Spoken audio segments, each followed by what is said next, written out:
कांग्रेस नेता राहुल गांधी ने जर्मनी में दिए गए बयानों के बाद एक राजनीतिक विवाद खड़ा हो गया है, जहां उन्होंने आरोप लगाया कि भारत के लोकतांत्रिक प्रक्रिया से समझौता किया जा रहा है, जिसे उन्होंने वोट की चोरी बताया। बर्लिन में भारतीय इमिग्रेट्स के सदस्यों के साथ बातचीत के दौरान की गई उनकी टिप्पणियों पर भारतीय जनता पार्टी बीजेपी ने तुरंत कड़ी आलोचना की, जिससे दोनों प्रमुख पार्टियों के बीच शब्दों की एक नई जंग शुरू हो गई है।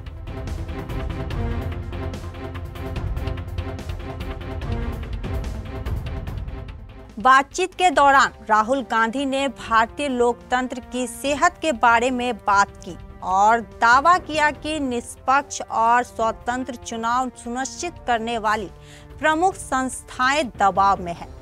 उन्होंने आरोप लगाया कि चुनावी नतीजे को प्रभावित करने के लिए सिस्टम में हेरफेर किया जा रहा है और चेतावनी दी कि लोकतंत्र संस्थाओं को कमजोर करने से देश के लिए लंबे समय तक गंभीर परिणाम हो सकते हैं। कांग्रेस नेता ने कहा कि लोकतंत्र की रक्षा के लिए ऐसी चिंताएं उठाना जरूरी है, ना कि उसे कमजोर करने के लिए। It's a deeper battle now than simply elections. Fighting a battle for an alternate vision of India.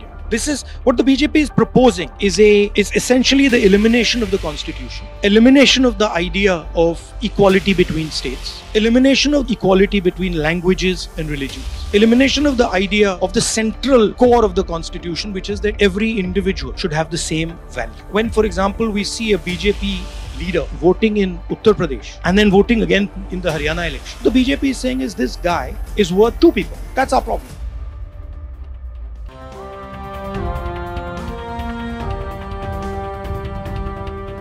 BJP ने इस पर कड़ी प्रतिक्रिया देते हुए राहुल गांधी पर विदेशी धरती पर गैर जिम्मेदाराना बयान देने के आरोप लगाया है। पंचायत और निकायों के स्तर पे अगर अच्छा नेतृत्व खड़ा कर देंगे तो निश्चित रूप से 2047 का बिहार भी विकसित बिहार बनकर उभरेगा। मैं आज यहाँ पर अपने साथियों से यह भी कहूंगा, कोई बहुत लोग ऐसे हैं जो पार्ट टाइम पॉलिटिक्स करते हैं, राहुल गांधी टाइप, जो आधा समय बिहार में जब आते हैं या देश में आते हैं तो केवल एक देश की बात थोड़ा मोड़ा करके फिर विदेश चल जाते हैं।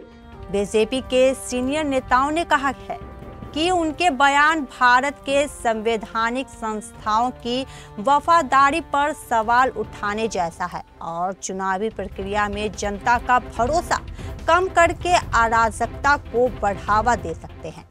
पार्टी ने यह भी आरोप लगाया कि राहुल गांधी राजनीतिक फायदे के लिए जानबूझकर अंतर्राष्ट्रीय स्तर पर भारत को बदनाम कर रहे हैं।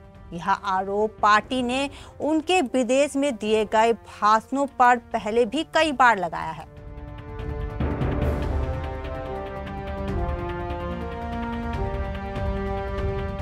हालांकि कांग्रेस नेताओं ने राहुल गांधी का बचाव करते हुए कहा कि भारतीय इमिग्रेट्स के साथ लोकतांत्रिक चुनौतियों पर चर्चा करना ना तो कोई नई बात नहीं और ना ही देश विरोधी है।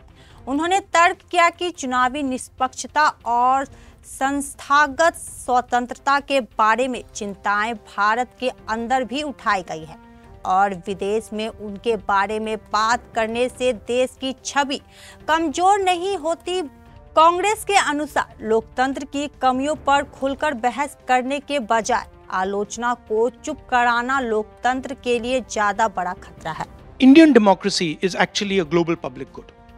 It's not just an Indian asset, it's a global asset.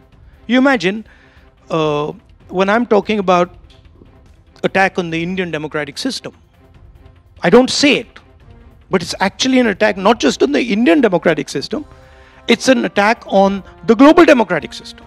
Because if you were to remove India as a democracy, if you were to remove 1.5 billion people from the democratic side, that's a huge dent on global democracy. So that's why I say that it's very important for Indian people, especially, to ensure that they protect this really valuable resource.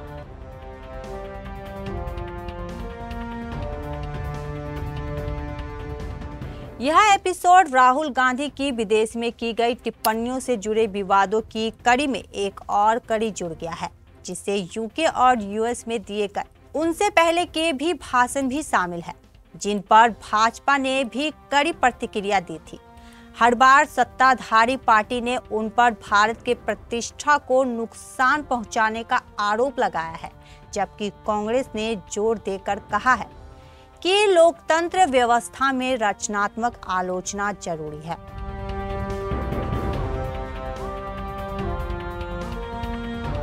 जैसे जैसे राजनीतिक खींचतान जारी है, राहुल गांधी की Germany में vote चोरी वाली टिप्पणियों ने एक बार फिर लोकतांत्रिक संस्थाओं, स्वतंत्र चुनाव और राजनीतिक आलोचना की सीमाओं पर बड़ी बहस को देश और विदेश दोनों जगह सुर्खियों में ला दिया है।